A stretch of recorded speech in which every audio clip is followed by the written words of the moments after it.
Bonjour à tous, je vous propose une vidéo aujourd'hui pour faire un kouign-amann.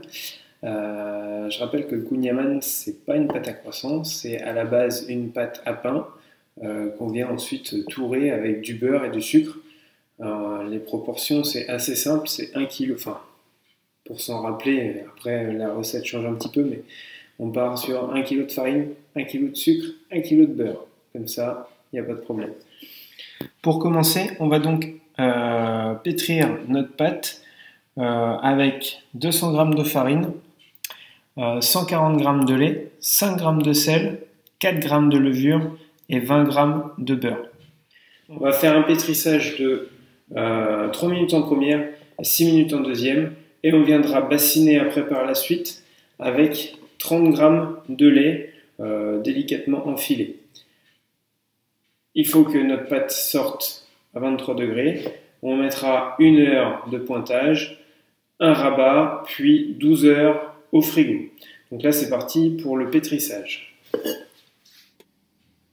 On a donc notre pétrissage qui a eu lieu avec 3 minutes en première, 6 minutes en deuxième. On a un début de réseau glutineux qui se forme. On va donc maintenant bassiner cette pâte avec nos 30 g de lait.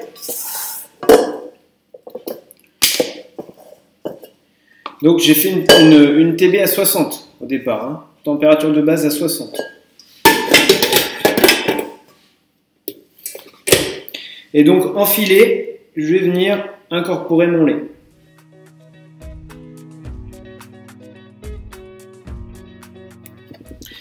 Voilà, donc on a une pâte qui est quand même relativement souple, d'accord, avec le réseau qui est à peine formé, mais comme on a un long pointage, ça pose pas de problème. On a une pâte qui est à 85% d'hydratation, donc c'est très souple et ça colle au doigt, hein. Faut pas vous étonner.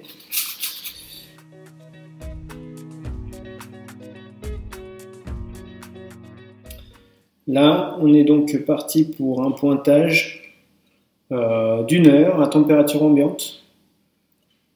Et on donnera un rabat dans 1 heure et on placera à 12 degrés toute la nuit. Donc 1 heure s'est passée en pointage pour mon kouign-amann. Je vais maintenant lui mettre un rabat.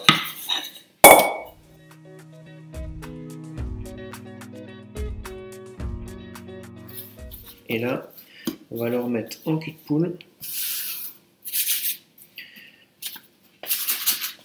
pendant 12 heures et demain, on fera le tourage.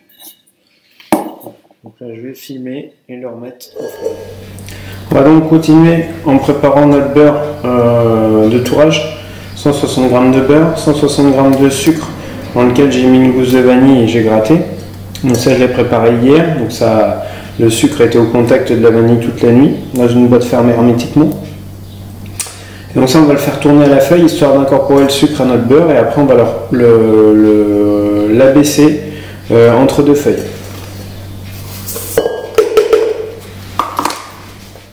Donc, notre beurre travaille avec notre sucre. On ne parle pas d'un beurre crémé, hein, c'est juste un beurre mélangé.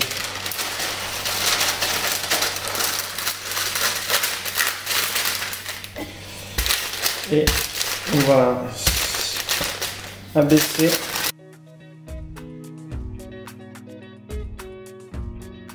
voilà, donc ça on va se le mettre au frigo histoire de faire reprendre un petit peu le beurre. On reprend notre détrempe à kouign-amann.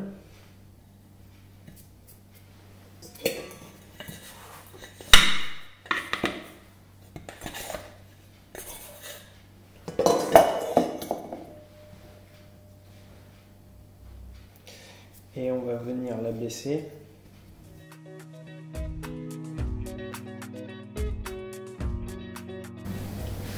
On l'abaisse en carré pour pouvoir venir mettre notre beurre après par la suite. Et on va refermer en enveloppe comme vous avez l'habitude de faire.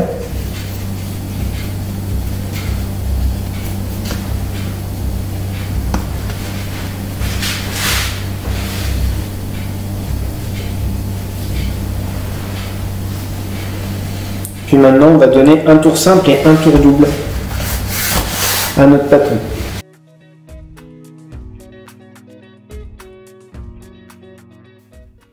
Donc on a un tour simple, un tour double, et tout de suite, on va le détailler et le mettre en moule. En fait,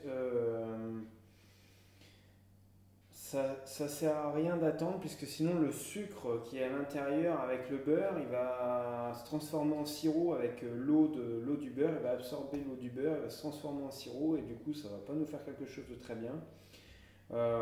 Donc on va l'abaisser tout de suite et on va faire un carré de 26 par 26.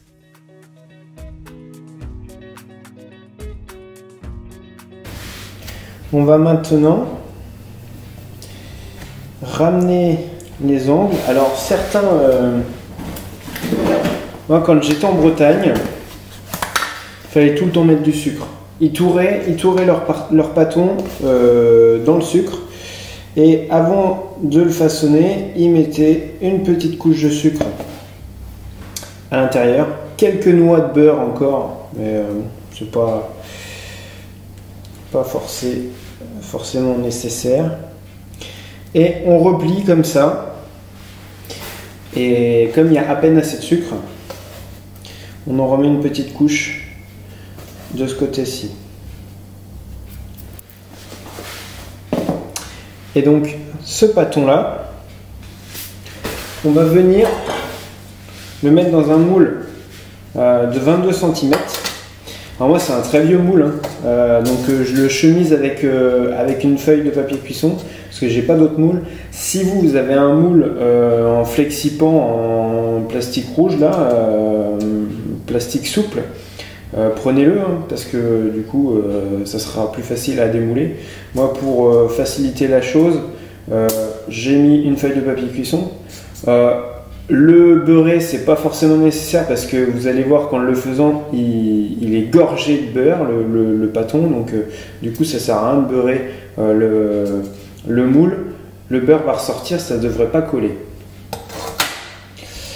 Et donc maintenant, on le prend et on le retourne pour le placer, les angles,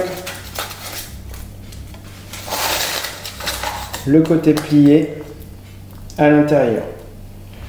Voilà. Et donc on va laisser ça pousser maintenant. Alors là il fait très chaud, donc peut-être que 40 minutes suffira largement. On va voir. Donc après une pousse de 40 minutes, j'ai donc enfourné à 165 degrés pendant 45 minutes. Voilà donc pour ce kouign-amann. Alors comme je vous ai expliqué, il y a différentes façons d'incorporer le beurre. Il y en a, ils abaissent leur beurre, ils mettent le sucre à l'intérieur, ils referment en enveloppe, et puis après ils tourent. Il y en a, ils font comme moi c'est ce que je faisais en entreprise, on mélangeait le beurre et le sucre ensemble, et puis après on tourait. Et il y en a, ils mettent aussi carrément le beurre à la spatule coudée, ils étalent ça sur leur pâton, et après ils tournent. Donc c'est les différentes techniques que je connais. Il y en a peut-être d'autres. Après voilà, donc je rappelle, normalement le kouign-amann ça part quand même sur une pâte à pain. Donc là si on regarde la recette, il n'y a pas de sucre dans la détrempe. On a mis un peu de lait, un peu de beurre pour donner plus de goût, mais le sucre, on en incorpore quand même pas mal après, donc ça sert à rien de le mettre dans la détrempe. Et puis petite chose aussi, il y en a qui, à la place de fleurer avec de la farine pour le tourage, ils y vont avec le sucre. il fleure au sucre comme on fait le dernier tour des palmiers par exemple, pour incorporer encore plus de sucre à l'intérieur. Donc ce kouign-amann servi tiède avec une petite boule de glace vanille, on n'est pas loin de la perfection quand même. Donc voilà, tout bête à réaliser. Je vous encourage à le reproduire. Et je vous dis à bientôt dans une prochaine vidéo.